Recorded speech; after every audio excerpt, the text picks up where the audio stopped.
Co-presented by Vimal. बोलो जुबान केसरी.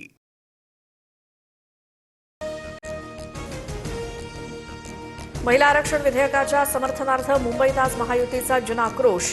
जांभोरी मैदान ते वरळी डोंग दरम्यान मोर्चा काढला जाणार. संध्याकाळी 6 वाजता मुख्यमंत्री फडणवीस संबोधित करणार. बारामती पोटनिवडणुकीसाठी आज सांगता सभा. मुख्यमंत्री फडणवीस आणि शिंदेंची प्रमुख उपस्थिती असणार. सभेला सुप्रिया सुळेही उपस्थित राहणार. शारदा प्रांगणात सभेचं आयोजन.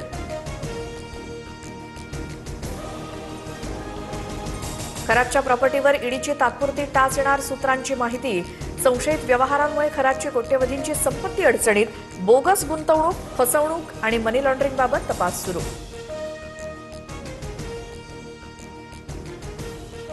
परतवाडा लैंगिक शोषण प्रकरणातील आरोपींची पोलीस कोठडी आज संपणार. आरोपींना आज अचलपूर न्यायालयात हजर करणार. सखोल चौकशीसाठी पोलीस कोठडी वाढवून मागणार.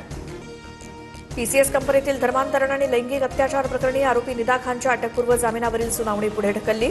27 तारखेला पुढची सुनावणी होणार. गरोदर असल्याचं कारण देत निदाचा जामिनासाठी अर्ज. नागपुरात तरुणींवरती धार्मिक सक्ती करणाऱ्या एनजीओ चालकाला अटक. धार्मिक चालीरीती पाळण्यास नकार देताच दिली धमकी. रियाज काझीवर विनयभंगाचाही गंभीर आरोप. नागपुरात तरुणींवरती धार्मिक सक्ती करणाऱ्या एनजीओच्या आर्थिक स्रोतांची चौकशी होणार. एटीएस आणि आयटी विभागाचं संपूर्ण प्रकरणावरती लक्ष.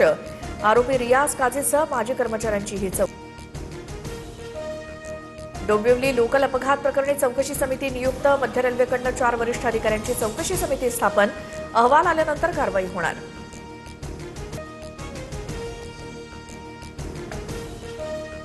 सातपुड्यात नंदुरबारच्या सातपुड्यात बीए पास बोगस डॉक्टरचा धुमाकूळ. गर्भवतींवरती उपचार केल्याचा संशय. मोठ्या प्रमाणात प्रेग्नन्सी किट जप्त. आरोग्य यंत्रणेवर प्रश्नचिन्ह. मुंबईच्या नागपाड्यात पैशाच्या वादातनं हत्येचा थरार. 78 वर्षीय वृद्धाची हत्या करून आरोपी फरार. इक्बाल सालिया असं मृत व्यक्तीचं नाव. आरोपीचा शोध सुरू.